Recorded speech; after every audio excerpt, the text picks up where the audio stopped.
तो जो सूक्ष्म वेद है उसके अंदर कंप्लीट कोरस है, तो वो कंप्लीट कोरस दास, और वो सूक्ष्म वेद यानी तत्व ज्ञान गीता अध्याय नंबर 4 के श्लोक नंबर 32 में, गीता अध्याय नंबर 4 के श्लोक नंबर 34 में गीता ज्ञानदाता ब्रह्म खुद कह रहा है कि जो आध्यात्मिक जो धार्मिक यज्ञ हैं, यज्ञ माने धार्मिक अनुष्ठान, इनकी जानकारी ब्रह्मणे मुखे, ब्रह्मणे मुखे का अर्थ है भगवान स्वयं अपने मुख कमल से जो वाणी बोलता है उसमें विस्तार के साथ कहे गए। और गीता के अनुवादकों ने यहाँ पर डंडी मार रखी है, यहाँ पर धोखा कर रखा है।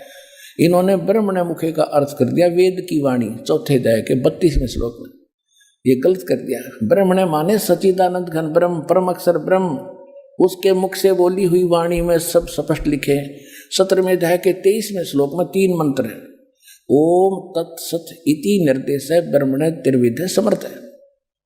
वहां इन्होंने ठीक अनुवाद कर दिया, वहां लिखा है कि ओम तत्सत, यह वो सच्चिदानंद घन ब्रह्म का, ब्रह्मणे माने सच्चिदानंद घन ब्रह्म किया है, सही किया है। उसके पाने का केवल ये 3 मंत्र का जाप है, नथिंग एल्स। इसी का फाइनल निर्देश है, डायरेक्शन है और कुछ नहीं।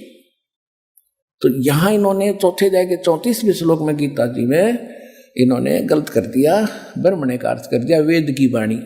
मूर्ख कहेंगे।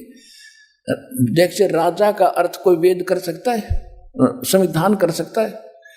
ब्रह्म का अर्थ वेद नहीं हो सकता, ये मूर्खता कर रखे ना। ब्रह्म तो एक राजा है, भगवान है, और वेद उसका संविधान है। राजा का कहीं अर्थ हो, राजा लिखा उसका वेद कोई संविधान अर्थ करके सेंटेंस और अनुवाद करता तो मूर्ख आदमी है। तो यहां लिखा है कि वो सच्चिदानंद घन ब्रह्म अपने मुख कमल से जो वाणी बोलता है वो कंप्लीट है, उसके अंदर वो तत्व ज्ञान है। उस ज्ञान को खुद कहता मैं नहीं जानता। किसी तत्वदर्शी संत से जाकर पूछो, उनको दंडवत प्रणाम करने से, कपट छोड़कर निष्कपट भाव से प्रसन्न करने से वो तत्वदर्शी संत तुझे उस तत्व ज्ञान का उपदेश करेंगे। तो इस विश्व के अंदर पुण्यात्माओं, ये तत्वदर्शी संत इस दास के अतिरिक्त इस विश्व में नहीं है।